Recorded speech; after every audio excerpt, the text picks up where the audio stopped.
গল্প শুরু হয় সেখান থেকে যেখান থেকে স্ত্রী শেষ হয়েছিল। চাইলে প্রথম স্ত্রীর একটা শর্ট এক্সপ্লেনেশন আছে আমার চ্যানেলে, সেটা চট করে দেখে নিয়ে আসতে পারো, লিঙ্কটা ডেসক্রিপশনে দেওয়া আছে।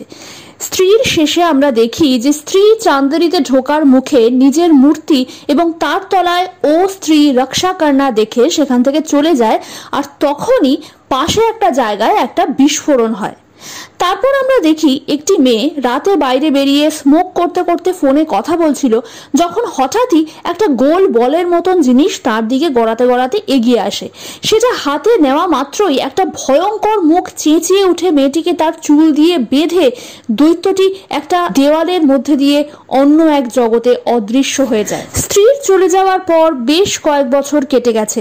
চান্দেরিতে এখন প্রত্যেক মহাপুজোর সময় মেলা বসে, বিশাল স্ত্রীর মূর্তিকে দুধ দিয়ে চাঁদ করানো হয়, স্ত্রীর কাহিনী নিয়ে নাটক হয়। রুদ্র ভাইয়ার কাছে আসে একটি বেনামি চিঠি, যাতে ছিল চান্দেরি পুরাণের মিসিং ছেঁড়া পাতাগুলো, আর নোট ছিল একটি যাতে লেখা ছিল वो आएगा। ভিকি চান্দেরির রক্ষক এখনো প্রত্যেক পুজোর অপেক্ষা থাকে সেই মেয়েটির, যাকে তাকে মেয়েটি হিসাবে কল্পনা করে। রুদ্র ভাইয়া এসে তাকে সেই চিঠি ও ছেঁড়া পাতাগুলো দেখান, কিন্তু ভিকি তা ইগনোর করতে বলে। এদিকে ভিকির বাবা বলেন যে যেভাবে চান্দেরি থেকে ভালো ভালো মেয়েরা শহরে পালাচ্ছে, তাতে তাকে বিয়ে করার জন্য আর কোনো মেয়েই অবশিষ্ট থাকবে না, তাই বিয়ে করে তাকে সেটেল হওয়ার পরামর্শ দেন। কিন্তু ভিকির মঞ্জুরে শুধুই সেই মেয়েটি। বিট্টুর গার্লফ্রেন্ডের নাম চিট্টি। প্রত্যেক সোমবার রাতে সে তাকে গান শুনিয়ে ঘুম পাড়ায়। সেদিনও সে যখন তাকে ঘুম পাড়িয়ে নিচে এসে ভিকির সাথে কথা বলে, তখনই কেউ একজন চিট্টির ছাদ বেয়ে দরজা খুলে ঘরে এসে ঢোকে। চিট্টিও দেখে একটি বলের মতো কিছু খাটের তলায় ঢুকে যেতে, আর তারপরেই দেখে যে তার পাশে শুয়ে আছে একটি কাটা মাথা। আতঙ্কে সে চিৎকার করে বাথরুমে গিয়ে ঢোকে, কিন্তু একটি বিশাল আকায় মুন্ডহীন শরীর বাথরুমের দরজা ভেঙে চিট্টিকে নিয়ে দেওয়াল ভেঙে চলে যায়। বিট্টু, ভিকি ও বাকিরা চিৎকার শুনে ওপরে গিয়ে ভাঙা দেওয়াল দেখে রাস্তায় খোঁজ করা শুরু করে। তারা একটা বিশাল পায়ের ছাপ দেখতে পায়। একজন মাতাল তাদেরকে বলে যে মেয়েটিকে নিয়ে গেছে, তার মাথা নেই। প্রথমে কেউ বিশ্বাস করে না, তবে চিট্টির ফেলে যাওয়া মোজা দেখলে তাদের বিশ্বাস হয়। এদিকে ভিকি দূরে কাউকে দাঁড়িয়ে থাকতে দেখে। তার পেছন পেছন সে চলে আসে সেই ভাঙা মহলে যেখানে স্ত্রীর ডেরা ছিল। সেখানে হঠাৎই আবির্ভূত হয় সেই মেয়েটি, যার কাছে স্ত্রীর চুল ছিল। সে বলে যে সে জানে চিট্টি আর বাকি মেয়েদেরকে কে নিয়ে গেছে। এটা ছিল সেই যে স্ত্রীকে মেরে তাকে স্ত্রী বানিয়েছিল। ভিকি তখন লাইব্রেরিতে আসে, রুদ্র ভাইয়াকে সেই চিঠিটাতে যে পাতাগুলো পাওয়া গেছিল সেগুলোকে পড়ে শোনাতে বলেন। রুদ্র ভাইয়া পড়ে বলেন যে চন্দ্রভান ছিল চান্দেরির মুখিয়া। সে চেহারায় ছিল বিশাল আকার, আর তেমনই বাজে ছিল তার স্বভাব। দুঃশাসন তার আদর্শ ছিল। তার মতে মেয়েরা জন্মেছে রান্না, বাচ্চা মানুষ করা, বাসন মাজা আর কাপড় কাচার জন্য, আর সেই সঙ্গে পুরুষের বিছানা সঙ্গী হওয়ার জন্য যখন পুরুষ চাইবে। মদ আর মেয়ে ছিল তার নেশা। এক বারবনিতার নাচ দেখত সে আর তার সাঙ্গপাঙ্গরা, কিন্তু যখন সেই বারবনিতা বিয়ে করতে চাইল তার মনের মানুষকে, তখন তারা প্রথমে সেই বারবনিতার বরের মাথা কেটে দেয় এবং পরে তার ছোট মেয়ের চোখের সামনেই পুড়িয়ে মারে তাকে। পরে যখন সেই বারবনিতা স্ত্রী হয়ে ফিরে আসে, তখন সে চন্দ্রভান ও তার সঙ্গীদের মাথা কেটে তাদের 2 গজ মাটির নিচে পুঁতে দেয়। কিন্তু সেটা কোথায় সেটা কেউ জানে না। এই চন্দ্রভানই সরকাটা হয়ে মাটির নিচে কোথাও পোঁতা আছে। স্ত্রী চলে যাওয়াতে ফিরে এসেছে সরকাটা। ভিকিকে যখন বিট্টু জিজ্ঞেস করে যে এসব কথা সে জানলো কোথা থেকে, তখন সে বলে যে সেই মেয়েটি আবার ফিরে এসেছে, কিন্তু কেউই তার কথা বিশ্বাস করে না। এদিকে ভিকি স্বপ্নের ঘোরে সেই পোড়ো বাড়িটায় যায় সেই মেয়েটার সঙ্গে। রোম্যান্সের শেষে যখন সে মেয়েটির মুখে আঙুল বোলায়, তখনই হঠাৎ মেয়েটি ভয়ঙ্কর পিশাচিনীর রূপ ধরে তার আঙুল কামড়ে ছিঁড়ে নেয়। ভিকি যখন চিৎকার করছিল, তখনই সেখানে রুদ্র ভাইয়া আর বিট্টু এসে যায়, কিন্তু ভিকি দেখে তার আঙুল ঠিক জায়গাতেই আছে। তারা আবার ভিকিকে ব্যঙ্গ করে যে চান্দেরির হিরো যদি এভাবেই স্বপ্নের দেশে থাকে, তাহলে চান্দেরির মেয়েদের বাঁচাবে কে? তখন ভিকি বলে যে সে উপায় পেয়েছে সরকাটার মোকাবিলা করার জন্য। এর জন্য তাদের স্ত্রীকে আবার ডাকতে হবে। রুদ্র ভাইয়া বলেন যে স্ত্রীকে ডাকতে তাদের জানাকে প্রয়োজন, কারণ তাকেই একমাত্র স্ত্রী পজেস করেছিল। এদিকে জানাকে তার মা পাঠিয়ে দিয়েছিলেন দিল্লি। ভিকি আর বিট্টু তাকে আনতে যায়। জানার বাড়িতে ভেতরের দিকে ঘরে একটা আওয়াজ শুনে তারা সেখানে গিয়ে দেখতে পায় বিশাল এক ভেড়িয়া বা নেকড়েকে। যদিও তাদের দেখে সেটা পালিয়ে যায়। ভিকি আর বিট্টু জানাকে রুদ্র ভাইয়ার নাটকে রোল করার বাহানায় চান্দেরিতে নিয়ে আসে, কিন্তু যখন তাকে আসল ঘটনা বলা হয় তখন সে বেঁকে বসে। ভিকি আর বিট্টু তাকে বহু কষ্টে রাজি করায়। তারা যখন আবার সেই পোড়ো বাড়িটায় যায়, জানা স্ত্রীকে অনেক ডাকাতেও কোনো কাজ হয় না। তখন তারা জানাকে একা ফেলে নিজেরাও আলাদা হয়ে যায়, যাতে জানাকে স্ত্রী তুলে নিয়ে যেতে পারে, যেহেতু সে একা ছেলেদেরই তুলে নিয়ে যেত। এদিকে রুদ্র ভাইয়া বিট্টু একদিকে আর আরেকদিকে ভিকি কিছু একটা কটকট শব্দ শুনতে পায়। তারা একটা গোল মতো কিছু দেখতেও পায়, তবে বুঝতে পারে না সেটা কি। এদিকে জানাকে কেউ তুলে নিয়ে যায়। তারা খুঁজতে খুঁজতে দেখতে পায় জানাকে কেউ একটা দেয়ালের বেশ উঁচুতে আটকে রেখেছিল। তার চোখের মনি ছিল সাদা। তাদের দেখেই সে পড়ে যায়। রুদ্র ভাইয়া দেখে বলেন জানা আর বেঁচে নেই। ভিকি আর বিট্টু কান্নাকাটি শুরু করে, কিন্তু জানা উঠে বসে আর তাদেরকে বলে সেখান থেকে পালাতে, কারণ সে আসছে। তারা কিছু না বুঝেই তাড়াতাড়ি বাইক নিয়ে পালাতে থাকে, আর তাদের পেছনে এসে দাঁড়ায় সেই বিশাল দেহি সরকাটা। সে তার মুন্ডুটাকে ছেড়ে দেয় আর সেটা তখন তাদের পেছন পেছন ধাওয়া করতে থাকে। মুন্ডুটা এসে তার চুল দিয়ে জানাকে টেনে ধরে। তখন রুদ্র ভাইয়া তার মদের বোতল দিয়ে সেটা মাথায় ঢালতে বলেন আর তারপর আগুন জ্বালাতে বলেন। জানা মুন্ডুটায় আগুন জ্বালিয়ে দিলে সেটা তাদের ছেড়ে দেয়, কিন্তু বিট্টুর মোটর সাইকেলে এসে ধাক্কা মারে। ভিকি আর বিট্টুও তখন রুদ্র ভাইয়ার বাইকে বসে সেখান থেকে পালায়, কিন্তু মুন্ডুটা আবারও বেঁচে ওঠে। তারা চান্দেরিতে এসে পৌঁছয় মেলার মাঠে, কিন্তু জানা বলে যে সরকাটা আবারও আসছে। তারা তার পায়ের আওয়াজও শুনতে পায়। তখন তারা সেখানে রাখা একটা বিশাল হাতির মধ্যে ঢুকে পড়ে। সেই হাতির ভেতরে থাকা অবস্থাতেই তারা পালাতে যায়, কিন্তু তখনই সেখানে সরকাটা এসে তাদের খুঁজে বার করে। সে ভিকিকে গলা টিপে প্রায় মেরেই ফেলতে যাচ্ছিল, যখন সেখানে এসে উপস্থিত হয় সেই মেয়েটি। সে তার বেনি খুলে দেয় আর দেখা যায় সেই বিশাল বেনিটা কিসের যেন শক্তিতে উজ্জ্বল আলোর মতো ঝলমল করছে। সে কিছুক্ষণ সরকাটাকে রোধ করে, কিন্তু সরকাটা খুবই পাওয়ারফুল ছিল। এক ধাক্কাতেই সে ছিটকে ফেলে দেয় মেয়েটিকে। তারপর সে সেই মেলার মাঝখানে থাকা স্ত্রীর বিশাল মূর্তিটা ভেঙে ফেলে সেই মূর্তির জায়গায় নিজে খানিকক্ষণ দাঁড়িয়ে থেকে তারপর চলে যায়। এরপর তারা আলোচনা করে কিভাবে কি করা যায়। রুদ্র ভাইয়া আর বিট্টু দুজনেই সেই মেয়েটির শক্তি আর সাহসের প্রশংসা করে, কিন্তু ভিকি বলে দেয় যে তারা আসলে পেছনে তাকে ডাইনি পিশাচিনি এগুলো বলে, কিন্তু মেয়েটির মধ্যে সেরকম কোনো ভাবান্তর দেখা যায় না। ভিকি জিজ্ঞেস করে তার যে চুলটা রয়েছে এটা স্ত্রীর কিনা। তখন সে বলে হ্যাঁ, আর স্ত্রীর চুল দিয়েই সে এতটা শক্তিশালী হতে পেরেছে। যখন তারা তাকে জিজ্ঞেস করে যে এতদিন সে কোথায় ছিল, তখন সে বলে যে সে কালো জাদু অভ্যেস করতে গিয়েছিল। সবাই শুনে একটু ঘাবড়ে যায়, কিন্তু এখন মেয়েটিকে তাদের প্রয়োজন ভেবে চুপ করে যায়। মেয়েটি বলে মহাপুজোর সময় সরকাটার শক্তি সবচেয়ে বেশি থাকবে। সরকাটার সামনে তার শক্তিও কিছুই নয়, আর পুজোর শেষ দিনের মধ্যে তাকে আটকানো না গেলে মহা বিনাশ হবে। এরপর তারা যায় জানার কাছে। জানার অবস্থা খারাপ ছিল, সে ঘুমোতে পারছিল না, ভয়ঙ্কর সমস্ত স্বপ্ন আসছিল তার, তাই সে অস্থির হয়েছিল। মেয়েটি তার মাথায় হাত রেখে কিছু মন্ত্র পড়লে সে শান্ত হয়। সে জানায় সে যখন মরে গেছে বলে ভাবছিল সবাই, তখন আসলে সে মরেনি। সে মানুষ চোখে দেখছিল সেই জায়গাটা যেখান থেকে সরকাটা আসতো। সেখানে পাথর উল্টো হয়ে ঝুলছিল, গনগনে লাভা ছিল, তবে সে সেখানে সমস্ত মেয়েদেরও দেখেছে, তারা বেঁচে ছিল।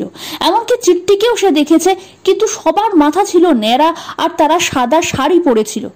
মেয়েটি বলে সরকাটা সেই সব মেয়েদেরকে নিয়ে যাবে যারা মডার্ন ভাবনা চিন্তা পোষণ করে। রুদ্র ভাইয়া বলেন এখন থেকে জানা তাদের সঞ্জয়, সে মানুষ চোখে দেখে জানাবে সরকাটার অবস্থান। এদিকে চান্দেরির সমস্ত মেয়েরা শাড়ি পরা শুরু করে, ভিকিকে দিয়ে পিঠ খোলা ব্লাউজে কাপড় লাগায়, মানে সংস্কারী হওয়ার চেষ্টা করে আর কি। কিন্তু তখন একজন মহিলা এসে ভিকিকে তুলে নিয়ে যায় একটা জায়গায় যেখানে আরো অনেক মেয়েরা জমায়েত হয়েছিল। তারা ভিকির কাছে অভিযোগ করে স্ত্রীকে সে কেন চান্দেরির বাইরে পাঠালো। এতদিন সমস্ত পুরুষরা ভয় ভয় থাকতো, মেয়েরা ছিল স্বাধীন, আর এখন সরকারের জন্য তাদের স্বাধীনতা আবার পরাধীনতায় বদলে যাচ্ছে। তাই যেমন সে স্ত্রীকে তাড়িয়েছে, তেমনি সরকারটাকেও তাকেই তাড়াতে হবে। इस सरकटे को भी तुम्हें भगाना है। भाभी भांग खा के आई हो क्या? पता कितना बड़ा है वो?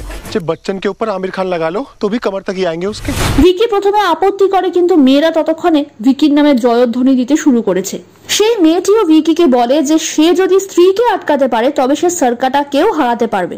ভিকি কিছুতেই রাজি হয় না, কিন্তু সবাই মিলে তাকে রাজি করিয়েই নেয়। মেয়েটি বলে, তোমার চোখে ভালোবাসা আছে আর সেটা দিয়েই তুমি সরকাটাকেও হারাতে পারবে। সে ভিকিকে একটা ছুরি দিয়ে বলে সরকাটার চোখের দিকে তাকিয়ে থাকতে থাকতে এই ছুরি তাকে গেঁথে দিতে হবে সরকাটার হৃদয়ে। সরকাটাকে আনা হবে কি করে, এই প্রশ্নের উত্তরে রুদ্র ভাইয়া বলেন যে সরকাটা যেহেতু নাচ গান দেখতে ভালোবাসতো তাই একটা মুজরার আসর বসানো হবে যেখানে সে অবশ্যই আসবে। ভিকি বলে, কিন্তু এই বিপদের মধ্যে কোন নর্তকী এখানে নাচতে আসবে? তখন রুদ্র ভাইয়া বলেন, সমা নামে এক বাইরের নর্তকী আছে যে তার জন্য পাগল, তিনি তাকেই নিয়ে আসেন। নাচ গানের আসর জমে ওঠে। আর এই সময় রুদ্র ভাইয়া জানাকে নিয়ে আসর থেকে একটু দূরে এসে দেখতে বলেন যে সরকাটা এখন কোথায়। জানা জানায় যে আশেপাশেই আছে। রুদ্র ভাইয়া সেখান থেকেই ভিকিকে ডাক দিয়ে তা বলার চেষ্টা করেন, কিন্তু গানের আওয়াজে ভিকি তা শুনতে পায় না। ইতিমধ্যেই সেখানে সরকাটা এসে পৌঁছয়। চান্দেরির সমস্ত ছেলেরা গার্ড করে দাঁড়ায় সামাকে। ভিকি ছুরিটা হাতে নিয়ে এগিয়ে আসে আস্তে আস্তে। এদিকে সেই মেয়েটি তখনও এসে পৌঁছয় না, ফলে ভিকিকে একাই এগিয়ে যেতে হয়। কিন্তু সে সরকাটার মুন্ডুটা দেখতে পায় না, শুধু ধরটাই সেখানে দাঁড়িয়েছিল। ভিকি বলে, তোমার মুন্ডু কই? আমি তোমার চোখে চোখ রাখবো। আর তখনই হঠাৎ সরকাটা মুন্ডুটা হাতে করে তুলে ধরে। তার চোখ থেকে বেরিয়ে আসে এক প্রখর আলো, আর সেই আলো চোখে লেগে ভিকি পড়ে যায়। সে কিছুই দেখতে পায় না, আর সেই আলো চোখে লেগে চান্দেরির সমস্ত পুরুষ সরকাটার বশবর্তী হয়ে পড়ে। তাদের চোখ পাল্টে যায়, তারা সরে গিয়ে জায়গা করে দেয়, আর সরকাটা সামাকে তুলে নিয়ে চলে যায়। রুদ্র ভাইয়া আর জানা দূর থেকে এই দৃশ্য দেখেও কিছুই করতে পারে না। এদিকে সরকাটার প্রভাবে থাকা সমস্ত পুরুষরা চান্দেরির সমস্ত মেয়েদের ঘরে বন্ধ করে রাখতে শুরু করে।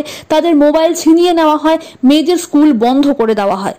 আর তখনই আবার সেই মেয়েটি আবির্ভূত হয় ভিকির সাথে দেখা করতে। ভিকি যখন জিজ্ঞেস করে সে কোথায় ছিল, তখন সে বলে যে সে সেই জায়গায় যাওয়ার চেষ্টা করছিল যেখান থেকে সরকাটা আসে। সে ভেবেছিল সরকাটা যখন থাকবে না তখন সেই সুযোগে সে সমস্ত মেয়েদের ওখান থেকে ছাড়িয়ে আনবে। ভিকি বিশ্বাস করতে চায় না তার কথা, বলে, আমি তো আপনার সম্বন্ধে কিছুই জানি না। আপনি কোথায় থাকেন, ধুম করে কেন আসেন, কেন চলে যান, বাস থেকে কিভাবে আপনি গায়েব হয়ে গেলেন, কিছুই না। মেয়েটি তখন তাকে বলে যে সব বলবে তাকে, কিন্তু সব জানার পর তাদের মধ্যে যেটুকু সম্পর্ক আছে সেটাও শেষ হয়ে যাবে। এদিকে জানা রুদ্র ভাইয়াকে নিয়ে আসে। তিনি দেখান যে চিঠিটা তিনি পেয়েছিলেন সেখানে অ্যাড্রেস দেওয়া আছে কোনো এক মানসিক হাসপাতালের। ভিকি, জানা আর রুদ্র ভাইয়া সেখানে যান, আর সেখানেই তাদের সঙ্গে দেখা হয় সেই পত্র প্রেরকের। সেও মানসিক রোগী ছিল। অনেক কষ্ট করে তারা তার থেকে জানতে পারে যে সে আসলে সরকাটারই বংশধর। তাই সে চান্দেরি পুরাণের এই পাতাগুলো ছিঁড়ে নিয়েছিল, আর সেই পাঠিয়েও ছিল। অনেক অনুরোধ করার পর সে বলে সরকাটাকে কিভাবে হারানো যাবে। সে বলে যে সরকাটাকে শুধুমাত্র তার নিজের জায়গাতেই হারানো যাবে, কিন্তু সেখানে না কোনো মানুষ যেতে পারবে, না কোনো জানোয়ার, না কোনো পুরুষ, না কোনো নারী। যেতে পারবে শুধু সেই যার মধ্যে আছে এই দুই, কিন্তু অর্ধেক অর্ধেক। আর তার সঙ্গে এও বলে যে সরকাটা বলি দেবে, স্ত্রী বলি। ভিকি, রুদ্র ভাইয়া, জানা আর সেই মেয়েটি মিলে ঠিক করে সেই দিনই যা করার করতে হবে, কারণ সেদিনই ছিল মহাপুজোর শেষ দিন। सरकटे का सर कटा हुआ है, इसको अभी का अभी आईएएस घोषित कर दो। তারা প্ল্যান করতে থাকে কিভাবে এই রাক্ষসের বিনাশ করা যায়। মেয়েটি বলে সরকাটার আসল শক্তি তার শরীরে, কিন্তু তাকে নিয়ন্ত্রণ করে তার মাথা। ভিকি বলে যদি আমরা ধর আর মুন্ডুকে একে অপরের থেকে দূরে সরিয়ে দিতে পারি তাহলে তার মুন্ডু কাটা সহজ হবে। মেয়েটি বলে যে সরকাটার ডেরায় ঢুকবে তাকে নারী আর পুরুষের মিলিত স্পিসিস হতে হবে, যেমন অর্ধনারীশ্বর। জানা এর মধ্যে কোনো একটা প্ল্যান বিয়ের কথা বলার চেষ্টা করে, কিন্তু কেউই তার কথায় পাত্তা দেয় না। মেয়েটি বলে অর্ধেক পুরুষ আর অর্ধেক নারীর ব্যবস্থা সে করে দেবে, কিন্তু সরকাটাকে শুধু ভিকিকেই মারতে হবে, তাও একই আঘাতে। ভিকি খুব প্র্যাকটিস করে একই আঘাতে যাতে সরকাটার মুন্ডু কাটা যায়। অবশেষে তৈরি হয়ে রাজবেশ পরে তারা সেই পোড়ো বাড়িতে আবার আসে। अब लग रहे हो असली राजकुमार। কিন্তু পেছন পেছন আসে বিট্টুও। তারা তাকে বেঁধে ভেতরে নিয়ে আসে। মেয়েটি বলে এবার সার্কাটার ডেরায় ঢোকার জন্য তাদের এক হতে হবে বলেই সে ভিকির পেছন দিক থেকে ভিকির শরীরে প্রবেশ করে। জানা আর রুদ্র ভাইয়া অবাক হয়ে যায়, আর তারপরেই ভিকির শরীর এক দেওয়াল ভেদ করে ওপারে চলে যায়। জানাও তাদের পেছনে ছুটে যায়, কিন্তু ঢুকতে পারে না। ভেতরে ঢুকে দেখা যায় সেই লাভার ওপর দিয়ে একটা সরু রাস্তা গেছে একটা জায়গায় যেখানে রয়েছে সমস্ত মেয়েরা, কিন্তু তারা রয়েছে জ্যান্ত লাশের মতো, চুল নেই, সাদা কাপড় পরা অবস্থায়। মেয়েটি ভিকিকে এগিয়ে যেতে বলে আর বলে সার্কাটার যে স্ত্রী বলি প্রয়োজন সেই স্ত্রী আসলে সে, কারণ তাকেই এখন সার্কাটার স্ত্রী ভাবছে, যেহেতু স্ত্রীর চুল তার কাছে আছে, তাই সে নিজের বলিদান দিয়ে ওই মেয়েদের বাঁচিয়ে দিয়ে যাবে।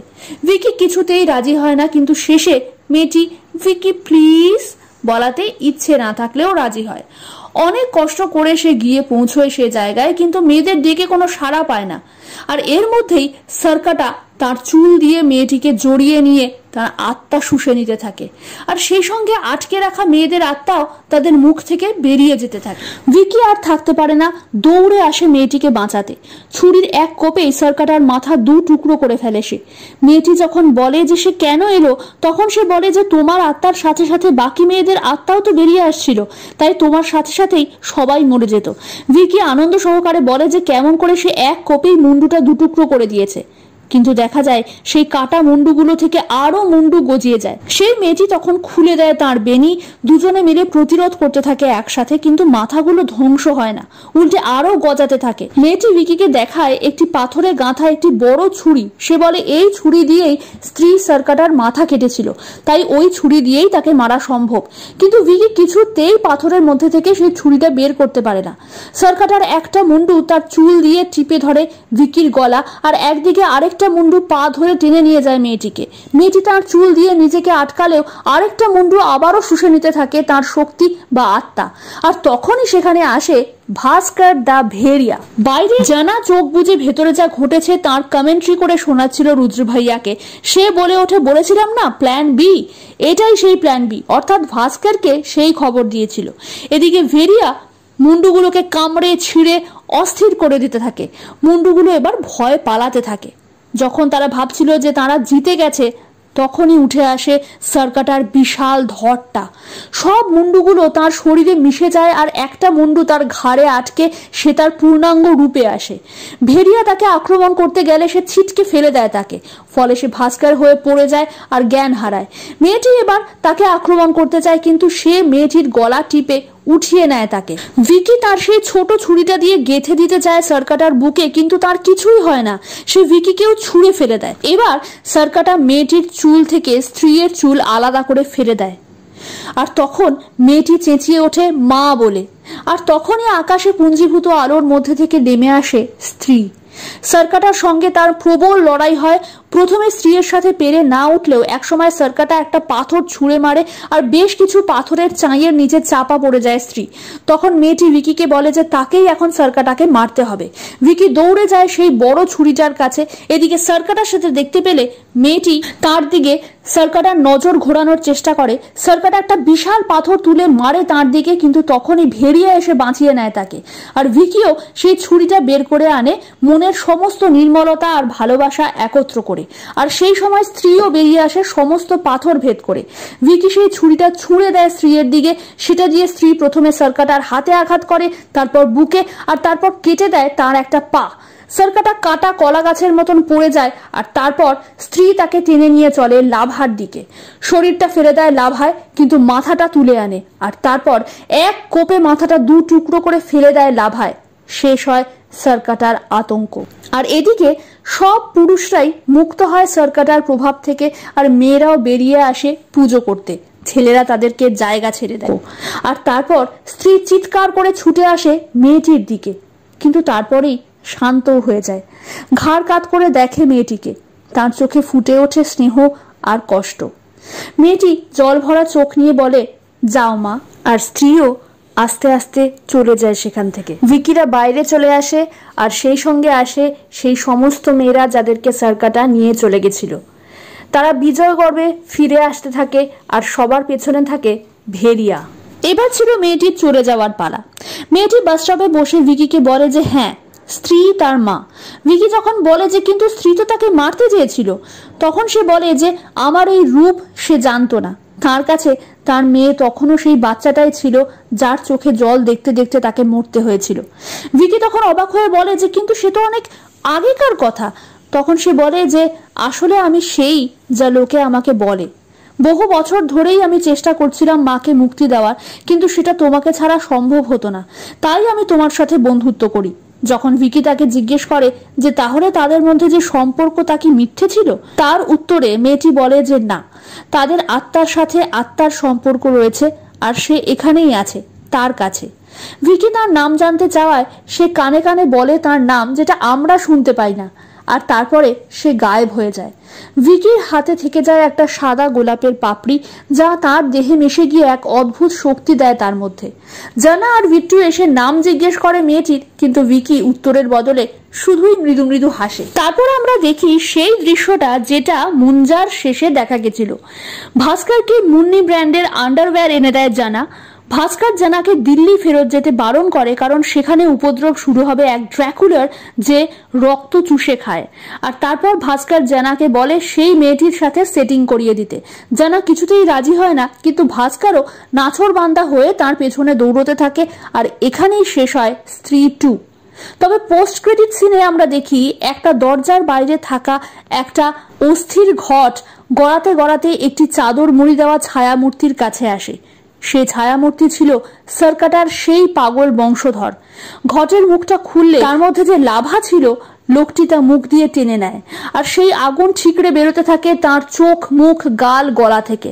আর এখানেই ফাইনালি শেষ হয় স্ত্রী 2, যা হিন্ট দেয় আরো দুটো সিনেমার এই হরর ইউনিভার্সের। স্ত্রী 2 লাইট হার্টেড মুভি হলেও এটা কিন্তু কথা বলে নারী স্বাধীনতার আর যুগে যুগে নারীর ওপর হওয়া পুরুষের অত্যাচারের কথাও। সরকাটার মতো এইরকম মানুষ আমাদের চারপাশেও ঘুরে বেড়াচ্ছে, তাদের শনাক্ত করতে হবে, সাবধান থাকতে হবে। আজ তোমাদের থেকে লাইক, শেয়ার কিছুই চাইবো না, শুধু এই অবধি যদি ভিডিওটা দেখে থাকো তাহলে কমেন্টে লিখে যাও #JusticeForRGkar। দোষী ধরা পড়ুক, দৃষ্টান্তমূলক শাস্তি হোক, এই চাই। পরের ভিডিওতে দেখা হচ্ছে, ততক্ষণ পর্যন্ত আসি।